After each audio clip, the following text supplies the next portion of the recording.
स्वागत है आपका बी न्यूज़ नेशन में। मैं हूं आबिद हुसैन शेख।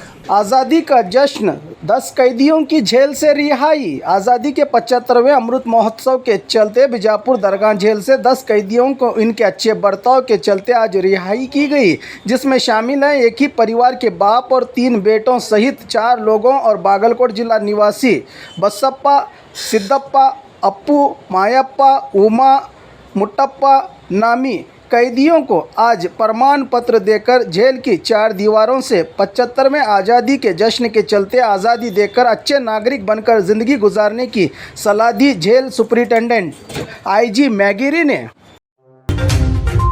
ಅಲ್ಪಾವಧಿ ಶಿಕ್ಷಾ ಬಂದಿಗಳು ಇವತ್ತು ವಿಜಯಪುರ ಕೇಂದ್ರ ಕಾರಾಗೃಹದಿಂದ ಬಿಡುಗಡೆ ಆಗಿದ್ದಾರೆ.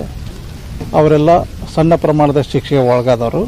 ಶೇಕಡ 66 ಶಿಕ್ಷೆಯನ್ನು ಹೊಂದಿ ಮತ್ತು ನಮ್ಮ ಕಾರಾಗೃಹದಲ್ಲಿ ಕೆಲಸ ಮಾಡಿದರ ಆಧಾರದ ಮೇಲೆ ಅವರಿಗೆ ವಿಶೇಷ ಮಾಫಿಗಳನ್ನು ನೀಡಿ ಕೇಂದ್ರ ಸರ್ಕಾರದ ಮತ್ತು ರಾಜ್ಯ ಸರ್ಕಾರದ ನಿಯಮಗಳನುಸಾರ ನಮ್ಮ 10 ಜನ ಅಲ್ಪಾವಧಿ ಶಿಕ್ಷಾ ಬಂದಿಗಳನ್ನು ಇವತ್ತು ಆಗಸ್ಟ್ 15 ಸ್ವಾತಂತ್ರ್ಯ ದಿನಾಚರಣೆ ಅಂಗವಾಗಿ ಬಿಡುಗಡೆ ಮಾಡ್ತಾಯಿದ್ದೀವಿ.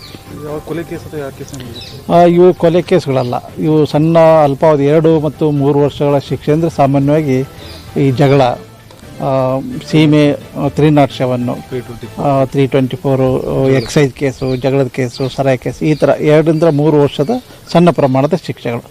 ಅದರಲ್ಲಿ ಶಿಕ್ಷಾವಧಿಯನ್ನು ಪರಿಗಣಿಸಿ ಮತ್ತು ಅವ್ರು ಮಾಡಿರ್ತಕ್ಕಂಥ ಕೆಲಸವನ್ನು ಪರಿಗಣಿಸಿ ವಿಶೇಷ ಮಾಫಿಗಳನ್ನು ನೀಡಿ ಅವ್ರನ್ನ ಬಿಡುಗಡೆ ಮಾಡ್ತಾಯಿದೆ. 10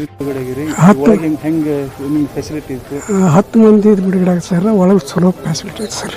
ಸಾಹೇಬ್ರು ತಮ್ಮ ಮಕ್ಕಳ ಹತ್ರ ನೋಡ್ಕೊಂಡಾರ. ಎಷ್ಟು ವರ್ಷ ಇದು ಒಳಗಿದ್ದೀರಿ? 3 ವರ್ಷ ಸರ್. 3 ವರ್ಷ. ಯಾಕೆ ಹಾಫ್ ಮಾಡಿರ್ತೀರಿ? 5 ವರ್ಷ ಹಾಫ್ ಮೀಟರ್ ಮಾಡಿದ್ದೀರಾ? ಒಂದು ಮನೆ ಜಗಳ ಒಳಗೆ ಹೆಂಗೆ ನೀನು ಊಟದ ವ್ಯವಸ್ಥೆ, ನೀರಿನ ವ್ಯವಸ್ಥೆ ಹೆಂಗಿದೆ? ಚಲೋ ಇದೆ ಸರ್. ಏನು ಕಿರಿಕಿರಿ ಏನು ಕಿರಿಕಿರಿ ಇಲ್ಲ ಸರ್. और ख़बरों के लिए देखते रहिए बी न्यूज़ नेशन।